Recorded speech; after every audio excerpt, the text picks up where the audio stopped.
Hello my brother and sisters. तो कैसे हो आप सब? आई होप आप सब बहुत अच्छे होंगे। आज मैं फिर से आप लोगों के लिए एक नए वीडियो लेकर हाजिर हूँ। और आज हम इस वीडियो में unit 7B a heritage of trees poem की एक्सप्लेनेशन को देखने वाले, वो भी रियल लाइफ एग्जाम्पल के साथ और इंटरेस्टिंग वे के साथ। तो चलिए स्टार्ट करते हैं। Unit 7B a heritage of trees. देखिए,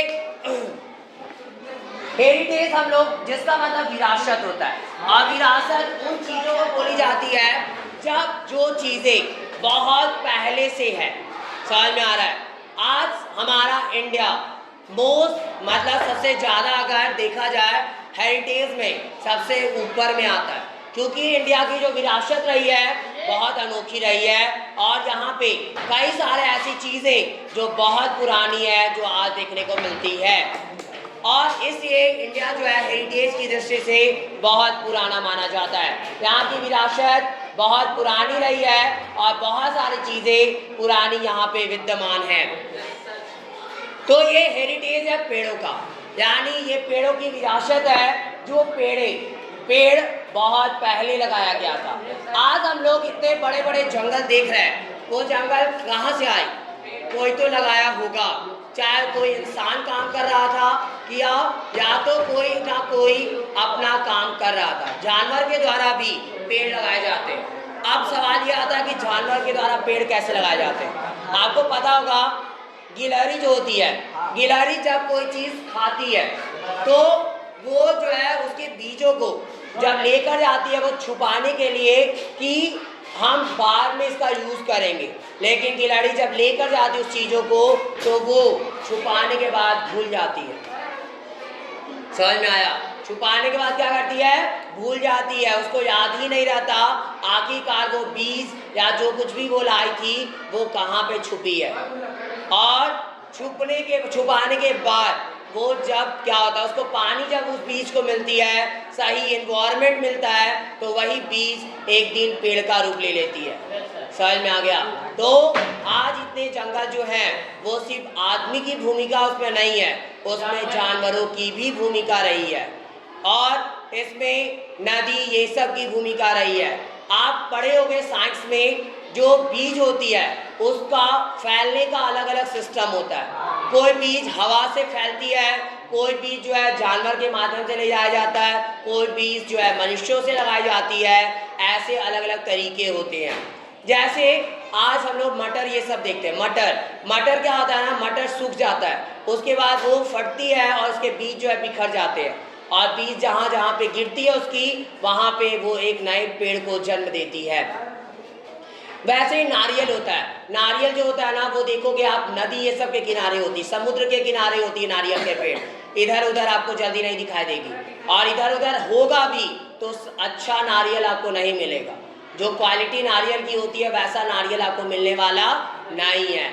तो वो नारियल जो होता है, नारियल का जो पेड़ बढ़ता है वो पानी के माध्यम से, पानी ही होती है जो उस नारियल के बीज को एक जगह से दूसरी जगह लेकर जाती है, और वहाँ पे वो नारियल रुक जाता है, वो बीज रुक जाती है उसकी, और फिर से वो वहाँ से एक नया नारियल का रूप लेना शुरू कर देता है। और ये कंडीशंस है।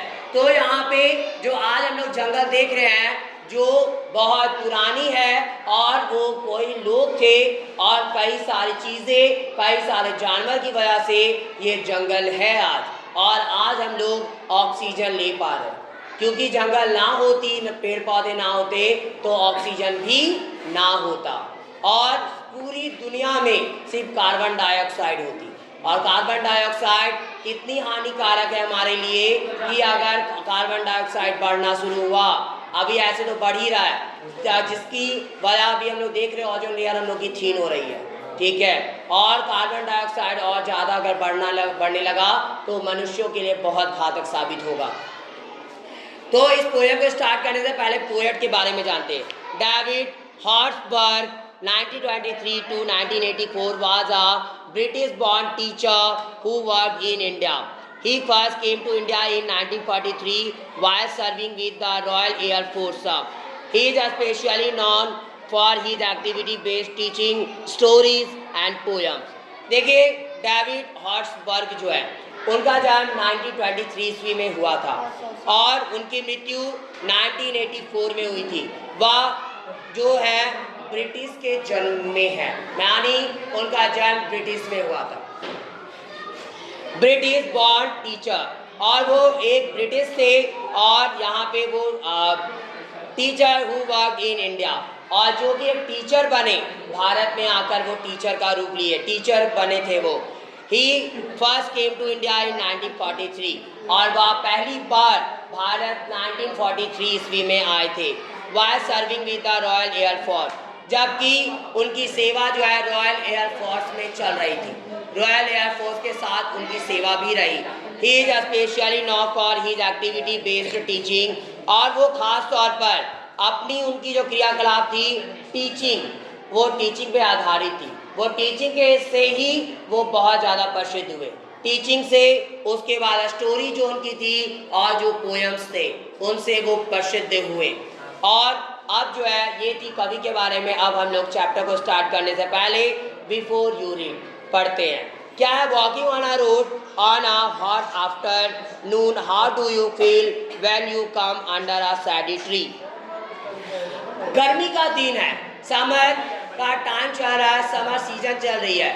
आप इमेजिन करिए आप रोड पर चल रहे हो, धूप जो आ रही है आपके बाद वो बहुत हीट वाली है, बहुत गर्म है, वो वार्म है। आप इमेजिन करिए आपको कैसा लग रहा है। आप दोपहर का टाइम है, लगभग 12 से 3 बजे 2 बजे तक का के बीच का टाइम है वो, ठीक है। जिस टाइम हम लोग जानते हैं गर्मी के दिनों में इस टाइम पे रोड तो सन्नाटा होता ही है, साथ में धूप बहुत ज़्यादा कड़ी होती है, गर्मी इस टाइम बहुत ज़्यादा होती है। घर से निकलने का मन तो नहीं करता, लेकिन कई बार मजबूरी होती है तो निकलनी भी पड़ती है। और उस टाइम पर आप रोड पर चल रहे हो और कभी आपको सोचो बहुत ज़्यादा गर्मी लगने स्टार्ट हो जाती है, तो आप आश्रय ढूंढ रहे होते हो, कहीं छावनी कुछ मिल जाए ताकि हम लोग वहाँ कुछ देर रेस्ट कर सके। सोचो वो क्या टाइम रहा होगा, क्या फीलिंग होगी आपकी। आप तुरंत जो है उस छावनी को ढूंढ रहे होते हो, और वह खास तौर पर आप कहीं ना कहीं एक छायादार पेड़ को ढूंढते हो। The trees on both sides of the roads are indeed a blessing in the summers, और जो ट्रीज होती है वो दोनों तरफ पर रोड के, वो सचमुच में एक कृपा होता है समर्स में। गर्मी के मौसम में वो ऐसे लग रही होती जैसे वो हम पे बहुत बड़ी कृपा है, ठीक है। लोगों के द्वारा जो लोग या जो चीज़ें, जो जानवर उस पेड़ को वहाँ पे लगाए, वो उनका बहुत बड़ा आभार कि वो लोग पेड़ को रोड के साइड में लगाए ताकि जो राह पे चलते लोग हैं उनको छाया मिल सके, और लोग उस टाइम पर उसी पेड़ के छाए में दौड़ पड़ते हैं। Yet we humans in the name of progress are cutting down trees mercilessly without thinking of the after effects. और यहाँ तक कि हम यहाँ देखा जाए, हम जब मनुष्य in the name of progress, जब प्रोग्रेस पे हमारा नाम आता है, जब हम लोग बोलते हैं कि नहीं हमको प्रोग्रेस करना है, प्रोग्रेस करने का मतलब विकसित करना है, अब आगे बढ़ना है, तो हम लोग क्या करते हैं मर्सीलेसली का मतलब बिना दया दिखाए और निर्दयता के साथ हम लोग पेड़ों की कटाई कर देते हैं। कुछ भी प्रभाव नहीं पड़ता हमें, हम इतने निर्दयी हो जाते हैं कि पेड़ जब काट रहे होते हम पेड़ को, तब थोड़ा सा भी लाज नहीं आता हम लोग को, थोड़ा सा भी उस टाइम लज्जा नहीं होती कि जिस पेड़ की वजह से आज हम लोग को ऑक्सीजन मिल रहा है उसी पेड़ को हम लोग काट रहे हैं, और ये बहुत बुरा है।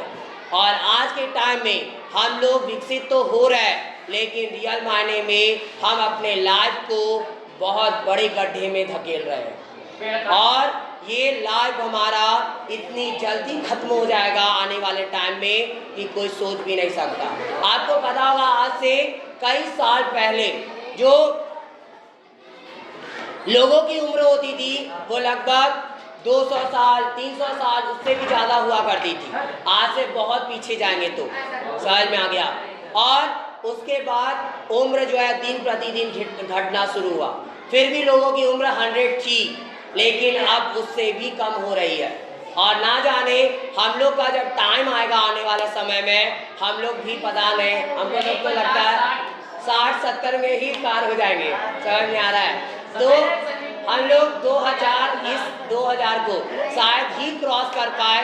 2000 को क्रॉस करना भी पॉसिबल हम लोग के लिए नहीं होगा, ठीक है। मतलब 3000 का दर्शन हम लोग को होने वाला नहीं है, क्योंकि हम लोग अपने लाइफ को बर्बाद करने के लिए इतने सारे जुगाड़ करके रखे हुए हैं कि सोच भी नहीं सकते उसको, समझ में आ रहा है। हम लोग अपने लाइफ को बर्बाद करने के लिए कई सारे जुगाड़ कर चुके हैं। खैर वो तो नेचुरल डेथ अलग चीज है, लेकिन फिर भी आज बीमारियां इतनी ज्यादा फैल रही है कि लोग जीना भी नहीं चाहते, ठीक है। जब किसी इंसान को बीमारी हो जाती है कोई भयंकर वाली, तो वो पहले ही सोचता है कि काश मृत्यु आ जाए, क्योंकि बीमारी में जी पाना वो मुमकिन नहीं होता इंसान के लिए। झेलने से अच्छा है कि आराम से रहे। आगे without thinking of the after effect। अब देखो, बिना सोचे समझे लोग पेड़ों को काट रहे होते ऐसे, बिना सोचे समझे ये कि आगे चलकर क्या बुरा प्रभाव होने वाला है, क्या उसके बिना कितना बुरा असर हम पे होगा। The poet has a similar message in the poem। और यही इसी से मिलता जुलता मैसेज कवि जो है इस पोयम में देते हैं। Read and find for yourself, और पढ़े और खुद से इसको फाइंड करें आखिर का क्या मैसेज है उनकी। चलिए पोएम स्टार्ट करते हैं। I saw man attack a tree today. मैंने एक आदमी को देखा जो पेड़ पर हमला किया। मैंने एक आदमी को देखा जो पेड़ पर हमला किया। The road from Mysore to Ooty. और जो रोड है मैसूर से ऊटी जाती है, मैसूर से जो ऊटी जाने वाली रोड है, वहाँ पे मैंने एक आदमी देखा आज जो वो पेड़ पे अटैक किया। About 20 miles along it. अब इसके साथ 20 माइल्स है, यहाँ पे जो दूरी है दोनों के बीच की वो लगभग 20 माइल है। देयर माइल्स दूरी को बताने के लिए, जैसे किलोमीटर हम लोग बोलते हैं वैसे माइल्स बोला जाता है। There you will see a tragic sight. और वहाँ पे आप देखोगे वहाँ पे बहुत भयानक नज़ारा है।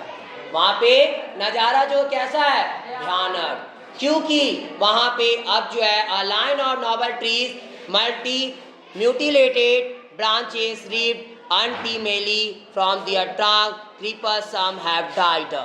एक लाइन है महान पेड़ों का जो म्यूटिलेटेड हो गया। एक लाइन जो था महान पेड़ों का, बहुत बड़े बड़े महान पेड़ थे वहाँ पे। आप जब उस रोड से गुजरते तो आपको पूरा रोड पे सिर्फ पेड़ दिखाई देते, लेकिन आज एक ऐसा टाइम है जो सारे पेड़ों को गिरा दिया गया, उसको नष्ट कर दिया गया। And branches ripped untimely from their trunk. और उसके ब्रांचेस जो थे, शाखाएं जो निकलती है पेड़ों की, उसको पहले ही उखाड़ कर फेंक दी गई, ट्रंक बनने से पहले ही।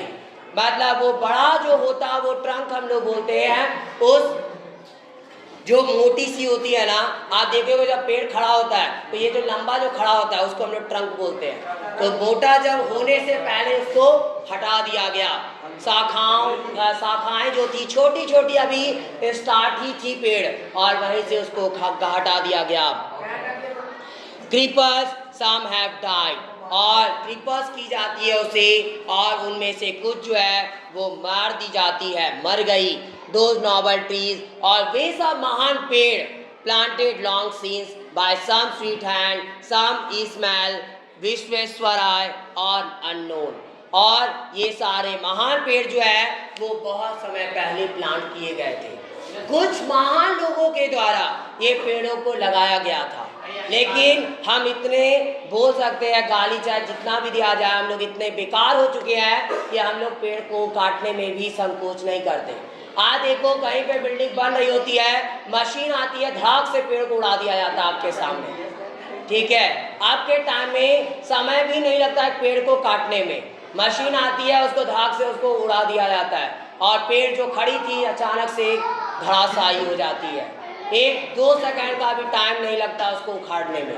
देखो कोई भी चीज़ बनाने में तो बहुत समय लगती है, लेकिन बिगाड़ने में 2 सेकंड भी उस पर नहीं लगता। समझ में आ गया? अभी जैसे जस्ट अभी सरस्वती पूजा आ रहा है, अभी हम लोग डेकोरेशंस करेंगे, बहुत मेहनत करने वाले हैं, लेकिन फिर 1 दिन के बाद वो चीज़ जो होगी वो आधे घंटे भी नहीं लगेगी और सारी क्लीन कर दी जाएगी। समझ में आ रहा है? लेकिन टाइम कितना, हम लोग पहले से 1 सप्ताह पहले सोचना स्टार्ट करेंगे क्या करना है, उसके बाद जाकर डेकोरेशन स्टार्ट किया जाएगा, फिर जाकर कहीं 2-3 दिन में डेकोरेशन को कंप्लीट कर पाएंगे हम लोग।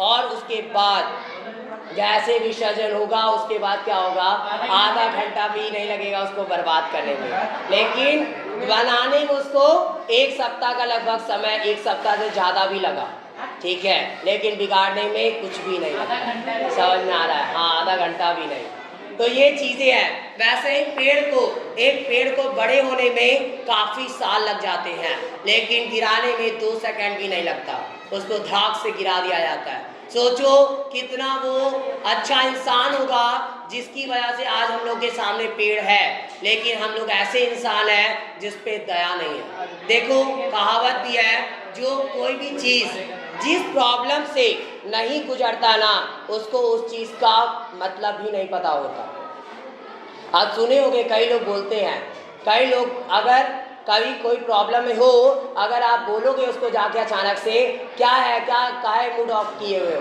तो बोल देते हैं वो कभी कभी, तुम क्या जानो मेरे प्रॉब्लम को, मेरे को जो बीत रही है हम जानते हैं, ठीक है, तुम कभी झेले हुए रहते तो पता रहता कि आखिरकार ये प्रॉब्लम क्या है। तो जो लोग इतना मेहनत किए थे उस पेड़ को बनाने में, उसको पछतावा होगा कि रियली हम इतना मेहनत किए हैं, और ये पेड़ नष्ट अगर हो रहा होगा तो वो रोकेंगे, लेकिन हम इंसान तो लगाए नहीं पेड़, तो हम लोग को पता कहाँ से चलेगा कि आखिरकार पेड़ में लगाने में मेहनत कितना है, और पेड़ जो है हमारे लिए जरूरी कितनी है। आज लोग पेड़ को बिना सोचे समझे काट देते हैं। जब कोरोना आया तब लोगों को सही मायने में पता भी चल गया, कई लोग तो सुधर गए, लेकिन कई लोग फिर भी बिगड़े रहे। कोरोना जो था रियल मायने में वो सिखा दिया लोगों को कि हमारे लिए पेड़ कितना जरूरी है, क्योंकि ऑक्सीजन, पैसे तो लोगों के पास लाखों करोड़ों खर्च करने के लिए थे, लेकिन ऑक्सीजन सिलेंडर नहीं मिल रहा था। समझ में आया? और ऑक्सीजन सिलेंडर के लिए लोग इधर से उधर भागे जा रहे थे, और ऑक्सीजन सिलेंडर लाखों रुपए भी देने के लिए जो लोग तैयार थे, उसको भी ऑक्सीजन सिलेंडर नसीब नहीं हो रही थी। उसके घर वाले, उसके परिवार वाले ऐसे ही मर रहे थे। ये कंडीशन थी पूरे हॉस्पिटल की और पूरे संसार की। ऑक्सीजन सिलेंडर उपलब्ध नहीं करवाया जा रहा था। समझ में आ रहा है? तो ऑक्सीजन का महत्व ये है। आज एक पेड़ कई सारे लोगों को ऑक्सीजन देती है, बहुत लंबा हमारे जीवन को वो संभाल रही होती है। इसलिए हम लोगों को कोशिश करनी चाहिए, कम से कम रोज ना सही, कम से कम अपने जन्मदिन पर एक पेड़ जरूर लगाएं। देखो बहुत बुरा लगता है, हमारी संस्कृति जो है बहुत अच्छी रही है, लेकिन आज के टाइम में, मॉडर्न टाइम में हम लोग इतने बेकार होते जा रहे हैं कि हम लोग अपनी संस्कृति को भूल रहे हैं, और संस्कृति जब हम लोग भूल रहे हैं तो कई सारी बुराइयां हमारे अंदर आ रही है। आज हम लोग केक कटिंग करते हैं, बर्थडे के दिन कैसे बर्थडे मना रहे हैं, केक कटिंग कर लिए, टॉफी मन किया था टॉफी किसी को खिलाएंगे, नहीं तो वो भी खाली अपने का सोचते हैं। बर्थडे किस लिए मनाते हैं? 10 लोग आएगा, गिफ्ट मिलेगा। ये नहीं होता है कि हम किसी को कुछ दे रहे हैं। मेरा जन्मदिन है तो हम किसी को दे रहे हैं, वो किसी का मन नहीं करता है। बर्थडे इसलिए मनाते कि वो हमको देने आएगा। समझ में आ रहा है? ये इच्छा होती है हमारी। हम लोग तो यही सोच के ना बर्थडे ज़्यादातर बनाते हैं कि वो लोग मेरे घर आएंगे और कुछ ना कुछ नए नए उपहार लेकर आएंगे, लेकिन हम लोग ये नहीं सोचते कि आज जन्मदिन है, चलो बड़ा कुछ नहीं दे सकते हम, लेकिन छोटा कुछ तो दे सकते हैं दूसरों को। कल से दूसरों के चेहरे पे स्माइल आ जाए, उतना तो कर सकते हैं, लेकिन नहीं करते। हम लोग एक पेड़ लगा सकते हैं, लेकिन नहीं लगाएंगे। बर्थडे रहेगा तो पेड़ नहीं लगाएंगे, केक काटेंगे जरूर, अपने नाम का केक बनवा लेंगे, 300-400 का केक ले आएंगे घर पे, उसको कटिंग करके उसको चेहरे पे लगाकर उस केक को नष्ट कर दिया जाएगा। लेकिन कई सारे लोग वो 300 रुपये जो हम लोग बर्बाद कर देते हैं, ऐसे कई सारे लोग वो 300 रुपये के लिए सोच रहे होते हैं। हम लोग को उस टाइम ये नहीं पता होता, आखिरकार 1 रुपए का भी बहुत बड़ा महत्व है हमारे जीवन में। 1 रुपए के लिए लोग भूखे मर रहे हैं, समझ में आ रहा है। और उसी केक को हम लोग खाते भी नहीं, क्या करते, वेस्ट करते हैं चेहरे पे लगाकर। एक लगाया तो दूसरा भी बोलता है नहीं हम भी लगाएंगे, और वो दूसरा फिर लगाता है, फिर तीसरा, फिर चौथा, ऐसे करके पूरा केक ऐसे ही बर्बाद हो जाता है। और उसी टाइम वो 300 रुपए का जो केक था, 300 रुपए वहीं पे खत्म हो जाते हैं। फायदा क्या हुआ उस चीज़ का? कोई फायदा हुआ? कुछ नहीं, नुकसान होता है हमारा। आप बोलोगे सर खुशी तो मिली, खुशी नहीं मिलती है। आप रियल मायने में देखोगे तो अगर वो केक हल्का सा भी आपके आँख में अचानक से चल जाता है तो बहुत नुकसान है। और जब वो गाल पे आपके केक को लगाया जाता है तो उसकी जो केमिकल्स होती है कई लोगों को इन्फेक्ट करती है, और वो जानलेवा है हमारे लिए। वो केमिकल जो लगाए जाते हैं चेहरे पे, आप देखो पूरा चिपचिप करने लगता है पूरा आपका चेहरा, ठीक है। तो ये सारी चीज़ें हम लोग समझते नहीं है। हम लोग को बस यही ध्यान रहता है कि केक को कटिंग करना है, इंजॉय करें। तो ये इंजॉय नहीं, हम लोग पैसे को बर्बाद कर रहे हैं और कुछ भी नहीं करते। इंजॉय करने का मतलब ये है कि आप ऐसे काम को करो जिससे आप तो खुश हो ही, साथ में अगला भी खुश हो। क्योंकि ज़्यादा खुशी तब मिलती है जब मेरी वजह से दूसरे खुश होते हैं। जब दूसरा खुश होगा ना तो आपको ज़्यादा खुशी मिलेगी। लेकिन भाई दूसरा कोई रो रहा है और आप खुश हो रहे हो तो आपका खुशी कुछ देर के लिए, उसके बाद फिर से आप नाराज हो जाओगे। लेकिन दूसरा अगर खुश है और तब आप, अगर आपकी वजह से कोई खुश हो रहा है तो रियली आपको बहुत अच्छा फील होता है। अभी आप पेड़ लगाते हो, देखो गिलहरी का भी हम एग्जाम्पल दे रहे हैं। गिलहरी को एक वरदान है, पता है एक चीज बोला जाता है, आप मदद ऐसे करो कि आप दाईं हाथ से अगर मदद कर रहे हैं तो आपके बाईं हाथ को पता नहीं चलनी चाहिए। समझ में आ रहा है? इसका मतलब ये है कि आप अगर मदद किसी की करते हो तो उसको हमेशा बोलते मत रहो। वो चीज़ें आपको सुनानी नहीं चाहिए कि हम आज किसी की मदद किए। आप बोलो दूसरों को मदद करने के लिए, लेकिन हमेशा ये बोलते मत रहो कि आज तेरा मदद किए थे, ठीक है। वो चीज़ें उसको नहीं बोलनी है, समझ में आ गया? तो वो चीज़ें हमारे अंदर होनी चाहिए। और यहाँ पे गिलहरी को एक वरदान है। गिलहरी देखो दूसरों का भला सोचती है। आज जो नेचर है, नेचर में जो भी चीज़ें आती, चाहे नदी हो, तालाब हो, पेड़ हो, सूर्य हो या तारे हो या कोई भी चीज़ें हो, सब दूसरों के लिए जी रहे, अपने लिए कोई नहीं जी रहे। सूर्य अपना रोशनी अपने रखता है या हम लोग को देता है? हम लोग को देता है। अपने बारे में वो सोचता नहीं। आपसे पैसा मांगने आया कभी? नहीं मांगता बस। और वो गर्मी भी हमको दे रहा है, विटामिन डी हमको दे रहा है, तो दूसरों के लिए वो जीना सीखे हैं। अब पानी जो नदियों में बह रही है, क्या वो अपने लिए बह रही है? नहीं, हम लोग के लिए। हम लोग जाते हैं पीने के लिए, उसका यूज़ करते हैं। वैसे ही गिलहरी को भी वरदान है कि वो जब चीज़ें को छुपाएगी जहाँ पे, वो भूल जाएगी, और वही चीज़ उसको महान बनाती है। वो उसकी अच्छाइयों को बता रही है कि वो दूसरों के लिए भला कर रही है। और वो चीज़ें हम लोग को ये प्रेरणा देती है कि हमें भी दूसरों की भलाई करके भूल जाना चाहिए कि हम किसी का भलाई किए थे। ये नहीं कि उसको बार बार याद दिलवा रहे कि हाँ हम तेरा भलाई किए थे, तुमको भी मेरा भलाई करना पड़ेगा। ये चीज़ नहीं होनी चाहिए हमारे अंदर। समझ में आया? नेचर हमको यही बताती है, वो कभी हमसे मांगती नहीं है। कभी ये नहीं बोलती कि सूर्य, बोलते हैं ना हम लोग कि सूर्य भगवान को रोज जल देना चाहिए, लेकिन सूर्य भगवान आज तक बोले आपको जल देने के लिए? हमको नहीं बोले। लेकिन फिर भी हम लोग अपनी श्रद्धा से बोला जाता है कि कम से कम वो रोशनी दे रहे तो हम लोग एक लोटा जल तो दे सकते हैं उनको। समझ में आ गया? लेकिन फिर भी उतना भी करने में भी हम लोग को बोझ लगता है। तो ये चीज़ें हैं। आज भगवान देखो बहुत सारी चीज़ें हम लोग को दी है, लेकिन फिर भी हम लोग भगवान के सामने धन्यवाद देने नहीं जाते, हम लोग और मांगने जाते हैं और बड़े भिखमंगे बनते हैं वहाँ पे, ठीक है। चीज़ें बहुत सारी मिली है, वो नहीं देख रहे, लेकिन और चाहिए जो मिली है उसके ध्यान नहीं है, और चाहिए, और दे दो उनको। समझ में आ रहा है? लेकिन कभी धन्यवाद नहीं निकलेगा एक बार भी मुँह से, या मन में नहीं बोलोगे कि धन्यवाद भगवान मेरे को बहुत चीज़ दी है। समझ में आ रहा है? और हम लोग की यही बुराइयाँ हैं। हम लोग देखो दूसरा कोई हेल्प भी करता है ना तो धन्यवाद, थैंक यू जल्दी नहीं बोलते। पता नहीं क्या घमंड है हमारे अंदर। समझ में आ रहा है? तो दो चीज़ हम लोग को बोलना सीखना चाहिए। एक तो अगर गलती हो जाए आपसे तो सॉरी, जानबूझकर गलती करके सॉरी नहीं बोलना है। बाय मिस्टेक अगर हो जाए तो सॉरी बोलना सीखना है। और दूसरा, मारेंगे ना अभी, दूसरा थैंक यू। ये दो चीज़ें हम लोगों को जरूर बोलनी चाहिए। एक तो अगर बाय मिस्टेक आपसे कुछ गलतियां हो जाए तो सॉरी बोलिए, और दूसरा थैंक यू बोलिए अगर कोई आपकी मदद करता है या आपको कोई चीज़ देता है। तो ये चीज़ें, दो चीज़ हमारे अंदर जरूर होनी चाहिए, और यही दो चीज़ें हम इंसान को क्या करती है, पहला तो महान बनाती है, दूसरा नर्म भी बनाती है। दूसरों के प्रति कभी, हमेशा हम लोग नर्म रहते हैं, हमारे अंदर कभी ईगो नहीं आता। हमको उस टाइम लगता है कि रियली हम गलत है, सॉरी बोलते हैं तो हमको समझ में आ जाता है कि हम गलती किए थे और ये गलती हमको दोबारा नहीं करनी है। समझ में आ गया? इसलिए दो चीज़ें हम लोग को हमेशा याद रखना ही चाहिए। आगे तो यहाँ पे बहुत ही प्यारे हाथों के द्वारा ये पेड़ लगाई गई थी। सम आइसमैल, और आइसमैल कुछ व्यक्ति हैं, कुछ व्यक्ति की जाति को बताया गया आइसमैल, और उनके द्वारा, और फिर विश्वेश्वराय और अननोन। विश्वेश्वराय भी एक व्यक्ति हैं जिनके द्वारा ये पेड़ लगाई गई थी, और लेकिन और कई सारे अननोन लोगों के द्वारा जिसको हम नहीं जानते, ठीक है, क्योंकि कौन कौन पेड़ लगाया है उसका कोई हमको पता नहीं है। आगे है, let them come now from some more peaceful side to look once more on their last one. और उन्हें हम क्या कहते हैं, let them come now from some more peaceful side, और उन्हें जो है क्या करो, अब आने दो फ्रॉम सम कुछ ज़्यादा शांतिपूर्ण छाया से, to look once more on their life work, और उनका जो लाइफ का काम है उस पर एक बार और नज़र दौड़ाने दो।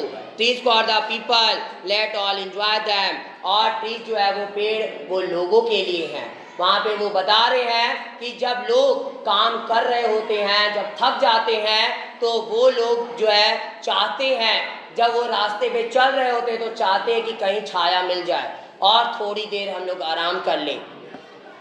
Let all enjoy them, hack them, cut them up, so that the fire that cook the village food shall burn more hot. और सभी जो है उन्हें इंजॉय करते हैं, फिर हैक भी करते हैं उन्हें, कट दैम अप, और उसे काट भी देते हैं, सो डैट ताकि जो फायर है, आग, that cook the village food, जो कि आग जलाई जाती है उस पेड़ से, पेड़ों को काट कर जो गांव में भोजन बनता है। देखो लकड़ी को जलाना सही नहीं है। लकड़ी को जब हम लोग जलाते हैं तो लकड़ी को जलाने से जो धुआं होता है, निकलता है, वो हमारे लिए बहुत बेकार है। आज हमारे घरों पे एलपीजी आ चुकी है। अब जो है बहुत रेयर केस ही गाँव या घर बच गए हैं जहाँ पे लकड़ी का यूज़ किया जाता है। लकड़ी का यूज़ अब बहुत कम होने लगा दिन प्रतिदिन। खैर वो हमारे सेहत के लिए भी अच्छी नहीं थी और इन्वायरमेंट के लिए भी अच्छी नहीं थी, उससे पेड़ ज़्यादा से ज़्यादा काटे जाते थे। और यहाँ पे क्या है, that cook the village food shall burn more hot, और जो क्या जलाएगी, बहुत ज़्यादा से ज़्यादा गर्मी को लेकर आएगी। जब हम लोग लकड़ियों को जलाते हैं तो गर्मी ज़्यादा होती है। आप देखोगे जब लकड़ियों के चूल्हे जल रहे होते कहीं, तो वहाँ पे आप कुछ दूर पे भी बैठे रहोगे तो आपको गर्मी लगने लगती है। समझ में आ रहा है? अभी ठंडे के दिनों में हम लोग आग जलाकर ऐसे सेक रहे होते हैं, तो उस टाइम आप कुछ दूरी पे भी रहते हो आग से तो आपको गर्मी महसूस होती है, तो वो ज़्यादा से ज़्यादा गर्मी जनरेट करती है। Trees are our heritage and as so holy, और पेड़ जो है वो हमारे विरासत है, और एस जो है राख जो है वो ऐसी ही पवित्र है। यानी या जो नष्ट की जा रही है, पेड़ जो जल रही है, वो राख भी बहुत अनमोल है, उसे बचाओ, पेड़ों को जलने से रोक लो, क्योंकि और पेड़ों को नष्ट होने से रोको। यहाँ पे पेड़ अगर सारे नष्ट कर दिए गए तो आने वाले समय में बहुत बुरा होने वाला है। आप पढ़े होंगे एसएसटी में एक आता है जिसमें चिपकू मूवमेंट आया था। ओके, यहाँ पे यह पोयम जो है पूरी तरीके से द एंड होता है। ये पोयम हम लोग को बस यही बताती है कि हमेशा हम लोगों को ये कोशिश करनी है, आप ज़्यादा से ज़्यादा पेड़ को लगाओ, और अगर कहीं पेड़ को कटते देखते हो तो उसको रोको। ठीक है, ये चीज़ें हम लोग को सिखाती है।